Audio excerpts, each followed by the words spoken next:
Honnêtement, je crois que j'étais infâme. Parce que depuis que je suis sorti de la maison familiale à 18 ans, probablement même avant, j'ai fait subir à mon corps des contraintes, des maux pour me faire avancer. Mais je crois que si je me conduisais comme ça avec d'autres personnes, je serais qualifié avec un petit mot doux comme infâme ou détestable. En fait, le truc c'est que je ne me satisfaisais jamais de ce que je faisais et ce que je faisais, c'était jamais assez.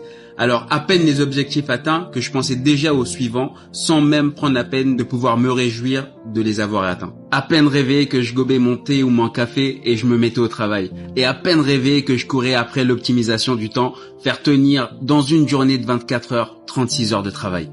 Et ça passait par éviter le blabla juste pour faire causette parce que chaque minute, chaque moment passé aux toilettes, chaque instant passé dans les transports devait être exploité et optimisé pour être bénéfique. Quand j'avais besoin d'une pause, j'essayais de manipuler mon cerveau en lui faisant faire d'autres tâches que celles qui nécessitaient de faire une pause, mais d'autres tâches qui restaient du travail. Et pendant les vacances, c'était pareil, je travaillais sur d'autres projets que ceux qui nécessitaient que je prenne des vacances. Je m'endoctrinais. La fatigue, c'est dans la tête. 4-5 heures de sommeil, ça te suffit pour être en forme. Réveille-toi maintenant, c'est parti. Et il est 1 heure, t'as pas fini tes objectifs de la journée. Tant que tu ne dors pas, la journée n'est pas finie. Alors finis tes objectifs. Bref, t'as compris, j'étais infâme avec moi-même. Puis, il y a quelque temps, j'ai compris un truc. Enfin, plusieurs choses. Et je cite, « Il est important de constater et de te le dire ce que tu fais de bien avant même d'exposer ce que tu veux améliorer. » Respirer te permet de revenir avec un esprit frais et plus disposé. L'optimisation, c'est bien, mais quand ça devient maladif, ça l'est un peu moins.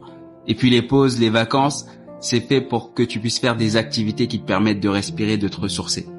Et tu vois, ce sont des choses que je constate aujourd'hui grâce à Robert, un accompagnateur que j'ai à la BGE, et Laurane, une accompagnatrice que j'ai avec Pépite. À la fin des réunions, j'ai toujours droit à ces 2 questions. Alors, dans tout ça, de quoi es-tu fier avant tout? Et selon toi, qu'est-ce qu'il y a à améliorer? Alors oui, même si aujourd'hui il y a encore plein de choses que je peux améliorer dans mes projets, mais aussi sur moi-même, je peux quand même dire que je suis fier d'en être là et je suis fier de qui je suis aujourd'hui.